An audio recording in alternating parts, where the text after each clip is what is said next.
bienvenue sur notre chaîne. Aujourd'hui, je veux vous montrer comment nettoyer le haut-parleur buzzer pour les sons sur le téléphone Samsung Galaxy J5.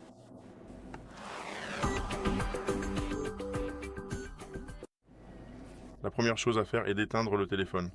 Ne nettoyez jamais le téléphone lorsqu'il est allumé. Nous avons besoin d'une brosse très flexible avec des poils relativement souples ou de dureté moyenne à dure. L'alcool isopropylique est pur à 100%, il peut donc ramollir la saleté, la nettoyer et nous aider à terminer le nettoyage, puis il s'évaporera complètement par la suite. Vous pouvez acheter un tel ensemble sur Allegro ou Amazon qui comprend cette brosse et le diffuseur. Et si vous n'en avez pas, vous pouvez utiliser une brosse à dents ordinaire. Assurez-vous simplement qu'elle est souple ou de dureté moyenne, sinon vous risquez de rayer votre téléphone. Une fois que nous avons absolument tout préparé, nous imbibons très soigneusement la brosse d'alcool à friction afin qu'elle soit complètement et entièrement mouillée. En regardant le téléphone, nous ouvrons le clapet de protection, puisque ce téléphone en particulier possède encore un clapet.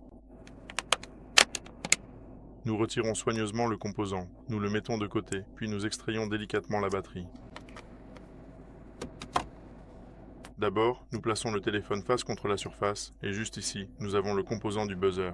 Il est très important de bien nettoyer ce buzzer. Nous prenons donc une brosse à dents à poils souples et nettoyons soigneusement le buzzer dans une seule direction. Vous devez effectuer 10 passages fermes dans une direction, puis répéter le processus avec 10 autres passages dans l'autre direction.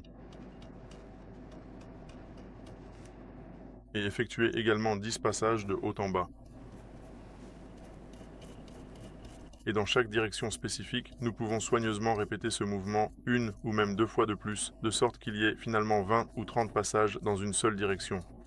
Et ainsi, nous aurons un buzzer parfaitement propre qui fonctionnera exactement comme s'il était neuf.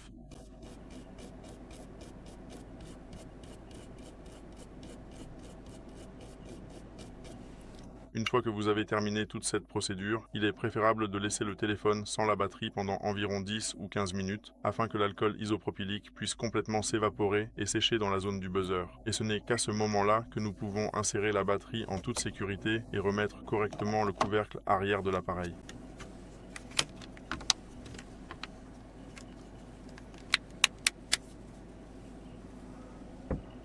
Et l'allumer pour qu'il fonctionne. Il est prêt à être utilisé. C'est tout pour aujourd'hui. Merci beaucoup pour votre attention. Je vous serai vraiment reconnaissant pour les likes, les abonnements, et on se retrouve dans ma prochaine vidéo.